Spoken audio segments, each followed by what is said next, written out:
Hey, all my Crimsonites, and welcome to the Crimson Cure channel, where we embrace our femininity, increase our womanly values, and celebrate our brothers. So join me on our feminine journey to learn, heal, and grow.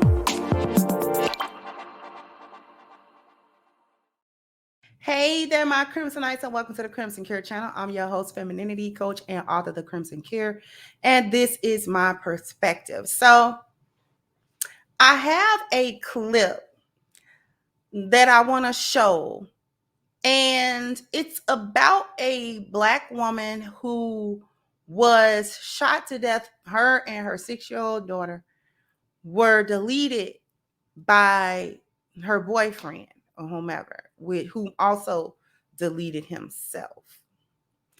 And in this clip, you're going to hear what I've been talking about.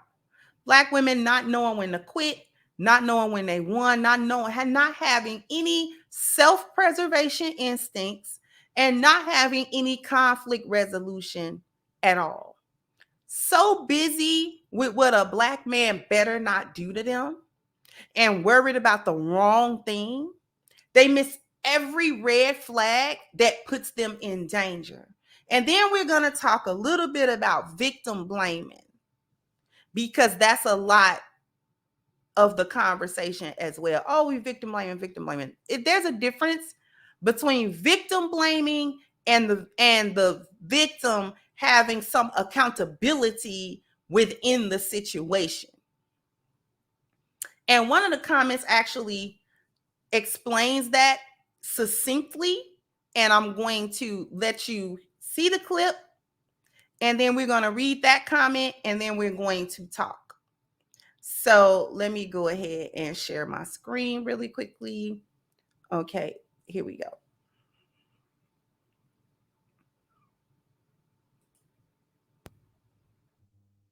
He went in the closet and grabbed the gun.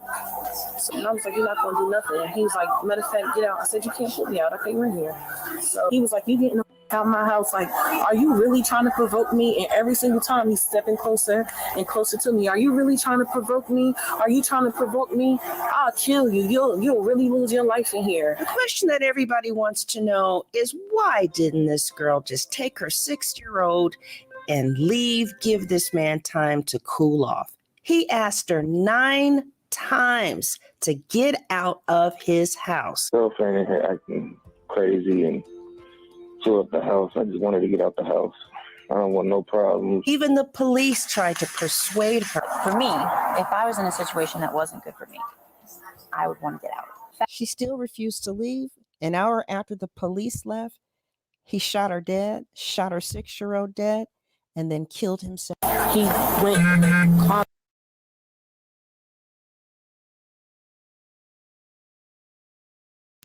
So I'm going to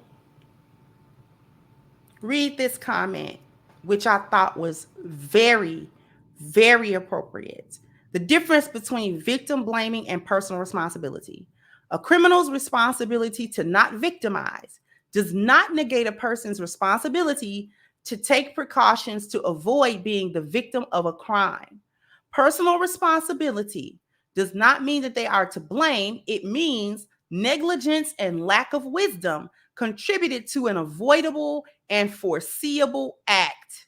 There are people who will always feel threatened by the advocacy for personal responsibility and will always interpret any advice to this effect as victim blaming. In the mind of such a person, victim blaming is any statement that challenges the sanctity of their helplessness.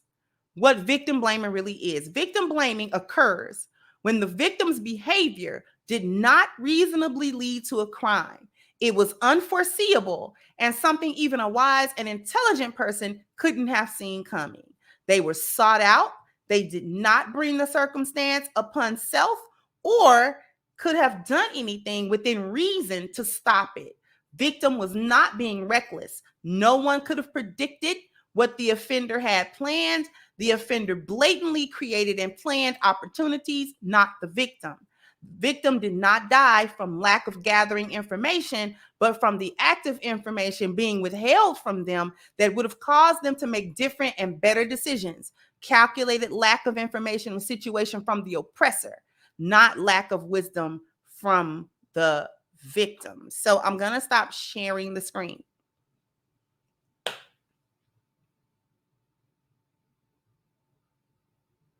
That woman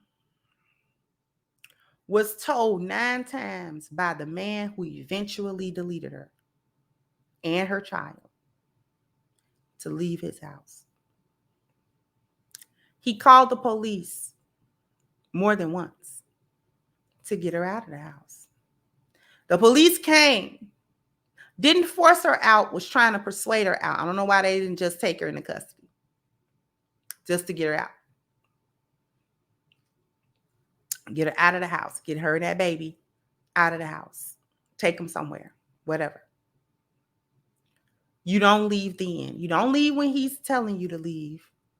You don't leave when he called the police to get you to leave.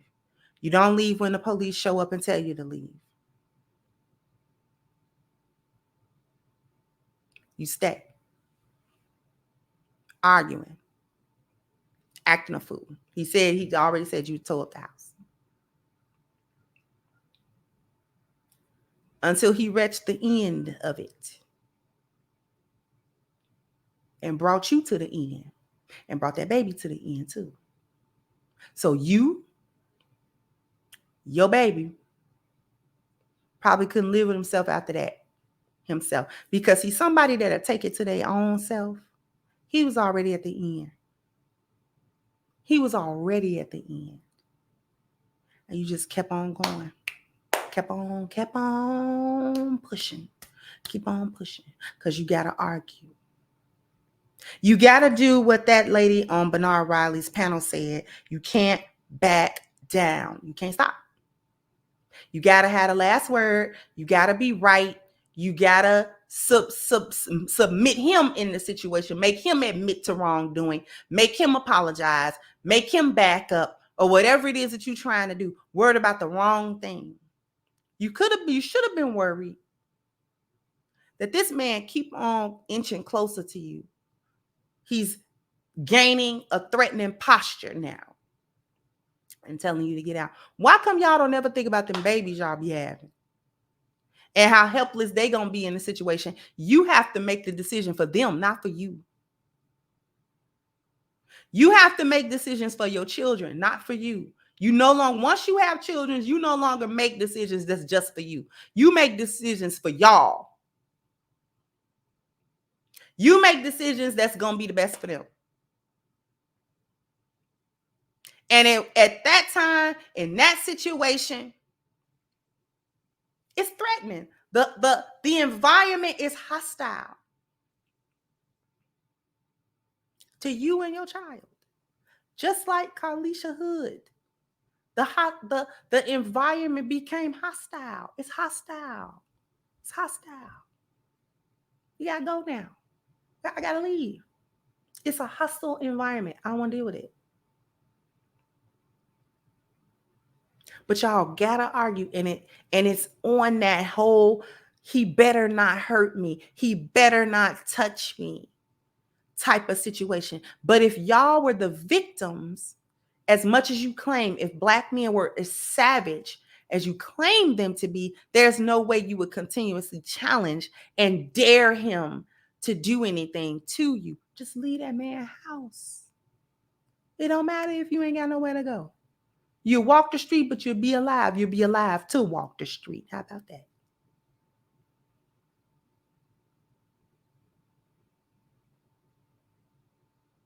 And then he brought all of it to an end. Y'all don't have no conflict resolution skill at all. None. You don't know how to de-escalate. You don't know how to bring things down. You know, that's what the de-escalation is. It's at a frenzy. Bring it down. Bring myself under control first. Bring me under control. I can't be yelling and screaming. I can't be throwing stuff. I can't be getting in his face. I can't be cussing him out. I got to calm down. I got to calm down. And once I calm down, hopefully they will calm down as well.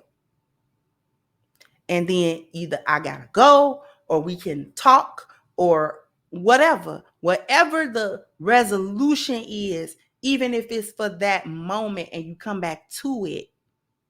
Y'all always feel like y'all are losing something. You losing a fight, you losing an argument, you losing a battle, you're losing to a Black man. He can't have an upper hand on you, or he can't have a situation where he dominated or he got over on you. Like, y'all worried about the wrong thing and it be ending y'all life. And then you be, oh, well, he did it. Yeah, he did it. But you was there to get it done too. He asked you to leave. So you was there to even get shot. Why are you still there?